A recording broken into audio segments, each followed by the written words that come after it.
Tervist! Mina on Maitu Tund ja tänas Selgul tunnis ma näitan teile, kuidas discgolfi mängida. Tere tulemast mu fucking elukooli. Ja selleks, et discgolfi mängida, on teil kõigepealt vaja seljakotti, sest kus sa muidu oma õlut hoiad. Ja diske on ka vaja. Aga mine munni. Ma võtnud diske kaasa. Või võtsime? Diskid. Ja 3 diski läheb sul samuti vaja. Ja kindlasti küsite, mis discgolf on.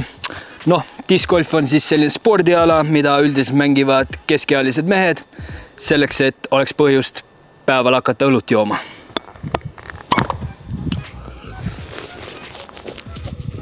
Discgolf on siis ka tuntud ka kui vaese mehe golf, sest radasid sa leiad igalt poolt ja need on tasuta. Noh, ainuke raha, mis sul kulub, on siis õlle peale, aga oleneb, kui kaua sa mängid ja kui suur kõri sa oled. Meil on siis 3 erinevat diski üldiselt discgolfis. Uskuge mind, mina tean. Meil on siin driverid. Kõigepealt need on siuksed vähe sitkemad kettad, tugevamad, need on siis pikamaa raketid. Ja siis on meil siin mid-range'id, need on siis lühimaa raketid, need on, kui on vaja sutsata lühemalt. Ja siis on ka meil knockout putterid, ehk siis kui sa oled juba täitsa lähedal ja siis saad panna siit sisse neid. Nii, ja siis tehnika on selline, et paned õlle maa ja kotid viite platsilt ära. Nii, ja siis on põhimõtteliselt on ainult paar haaret discgolfis, mida siis kasutada saad. Ja kõige tavalisem ongi siis tavaline haare või pealthaare või kui iganes seda kutsutakse. Ongi, paned sõrmed, väikse sõrme ja pöidla siia ilusti tugevalt kokku. Sa tahad siia vahesse panna, täpselt siia vahesse ketta või diski ja surud kõvasti kinni. Niimoodi, et ta oleks hästi stabiilselt sul käes. Saad aru, aine? Stabiilselt. Nii. Ja nagu iga spordialaga tõmbab püksid vähe kõrgemale alati. Et oleks rohkem painduvust ja liikuvust, aine. Et lased veits põlved kronksu ja et sa saaksid liikuda ühelt jalalt teisele. Ja kindlasti, kui sa viskad, siis sa ei taha siin mingit sellist heinategu teha, aine. Sa tahad tõmmata keha lähedalt. No nagu tõmbaks muruniidukid käima, aine. Või mootorsaagi. Ja kindlasti tahad keha raskust panna ühelt jalalt teisele, aine. Ja sa tahad ka keerata samal ajal. Ehk siis ühe sõnaga ühelt jalalt ja teisele. Ja käsi võiks olla ka ketas, võiks olla sirge käsivarrega. Mitte niimoodi, sest nii lendab ketas liiga üles, ilmselgelt kõik teavad seda. Loogiline, aga sa tahad, et oleks kuidagi niimoodi, eks ole. Ja siis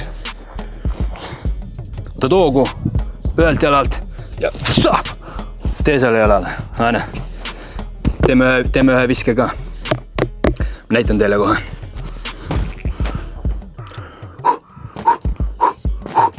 Ja alati võib hoogu ka võtta enne.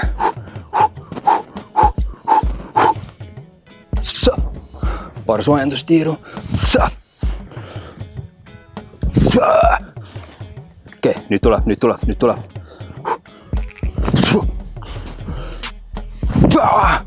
Lendab seal. Läheb. Ja läheb. Vaadake, lendab seal. See läks päris hästi. Korvi lähedal, ma ei tea, kas kaamerale ei peale.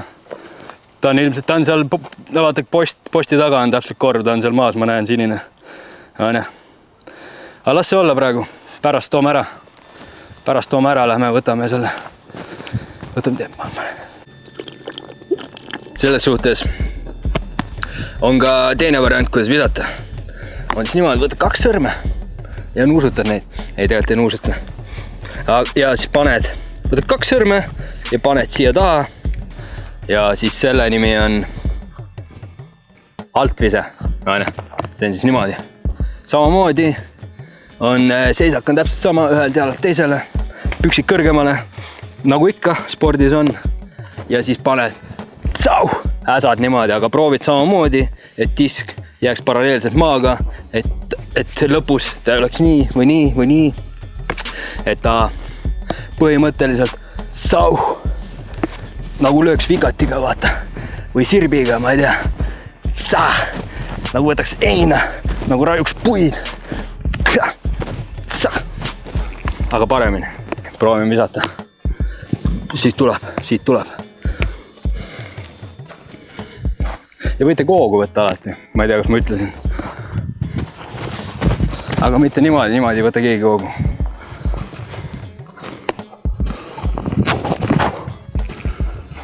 Ja alati tuleb ehmatada hoovõturada. Koolis õpetati kindlalt. Nii et tippima ei hakka.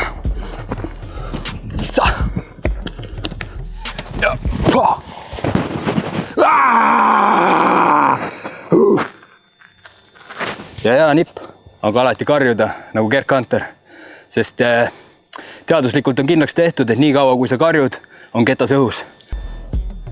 Ketas kadus ära. Ongi perses, mäng on läbi. Et viitsi järgi minna sinna. Oota, meil on üks veel.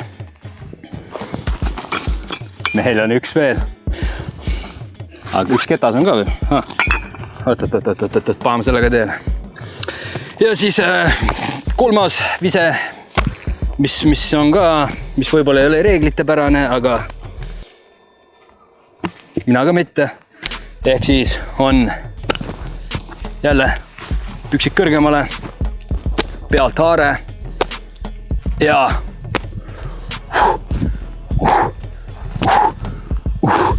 teete nagu heinasaadu.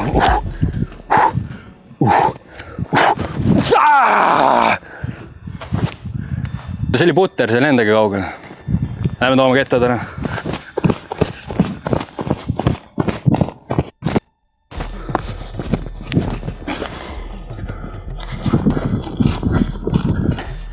Ja kindlasti olete mõelnud, miks ketaste peale kirjutatakse telefoninumber. See on siis selleks, et kui sa näed mõnda kena pihvi rajal, viskad talle kest taga vastu pead ja paned jooksu. Ja siis ta hiljem helistab sulle ja tuleb ukse taha. Ilmselt koos politseiga, aga tuleb ukse taha.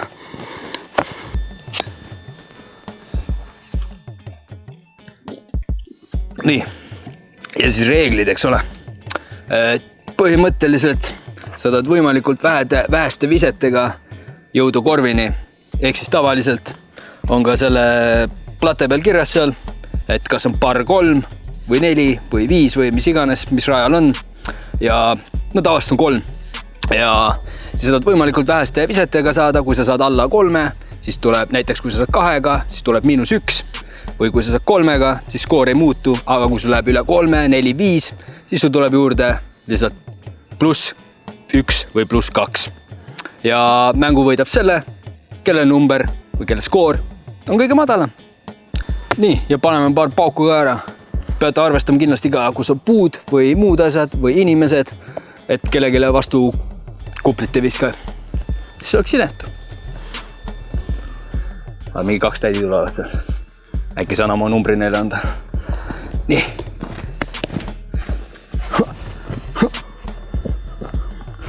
Puusad käima. Sau. Ja. Kuraadi ilus ise. See oli hea.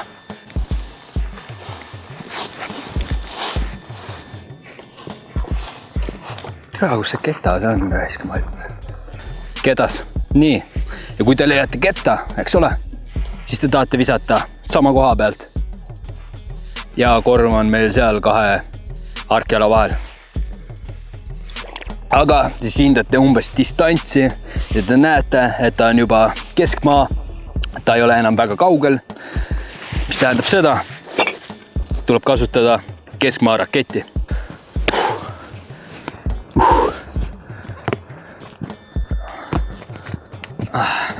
korv on seal.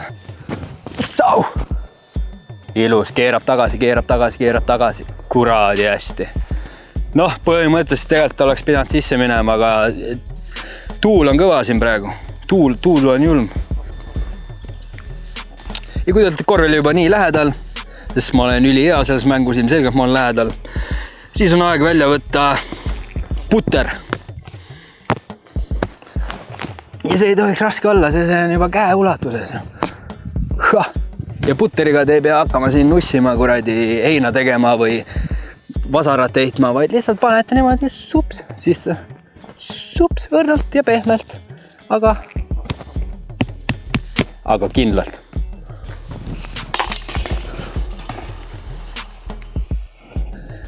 Ja mis arvata oligi?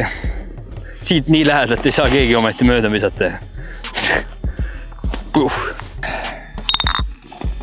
Nii, 2 õlut läbi, 1 rada tehtud. Algus on hea. Peaksime lõpuni välja pidama küll. 17 rada jäänud. Noh, õlu otsa saab, Selver on seal. Üle mäe. Pole probleemi. Nii, ja siinkohal ma annan teile ka 3 head nippi, mida kasutada siis. Esimene nipp on kindlasti, nagu te nägite juba, on karjumine. Kui te panete ketta tööle, siis alati karjuge, sest nii kaua, kui te karjute, on ketas õhus. Ja teine nipp on siis see, et kui te olete ketta ära visanud, siis olge samas asendis ja proovige telepaatiliselt ketast suunata, ehk siis umbes niimoodi, nagu te olete näinud inimesed teevad, sest sellest võib olla kasu.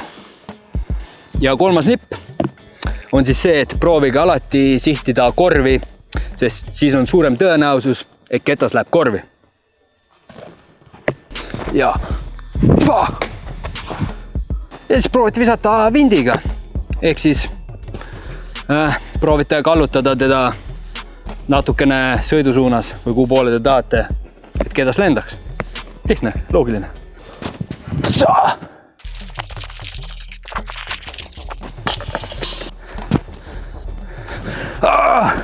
Birdie!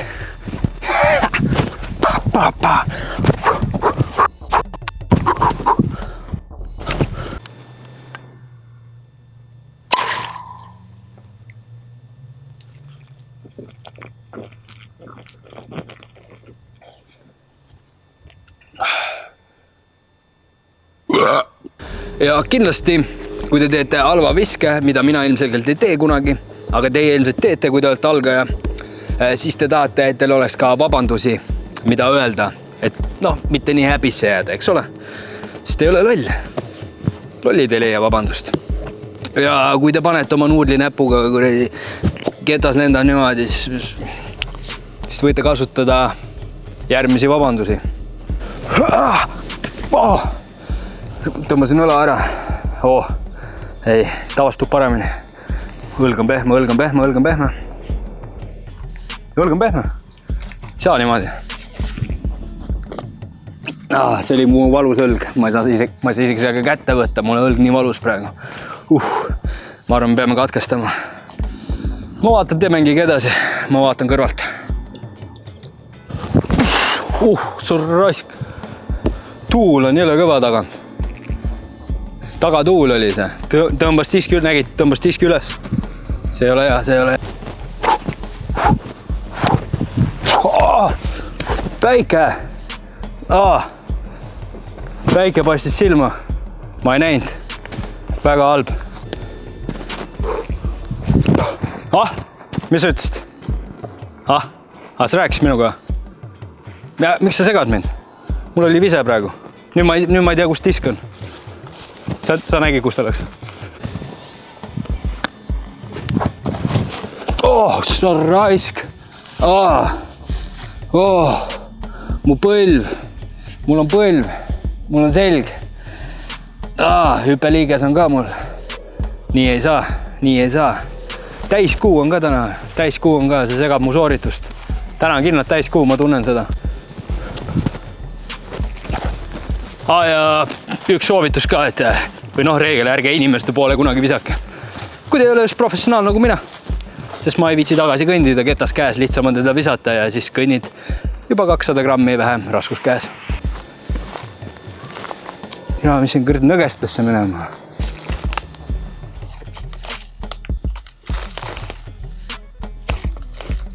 Noh, kurat, hauakivi taga oli. Sarraisk.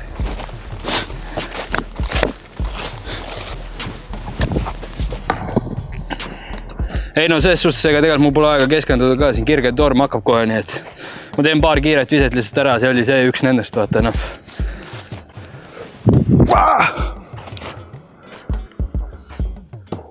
Ei selles suhtes, ega horoskoop ütles, et täna järel spordis hästi ei lähe, noh. Tead, mina usun neid asju, tead, näha on. Ära kunagi lase vihkajatel näha oma järgmist liigutust. Oli selle viske nimi. Esimese korraga.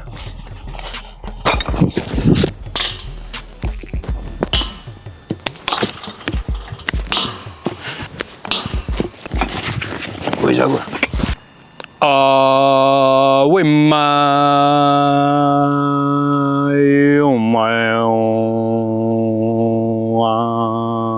Ja sellega võtakski video kokku. Kui teile video meeldis, siis like, share'i või masturbeeri ja vaadake meid ka järgmises osas, kui ma näitan teile, kuidas lolli mängida. Mina tänan!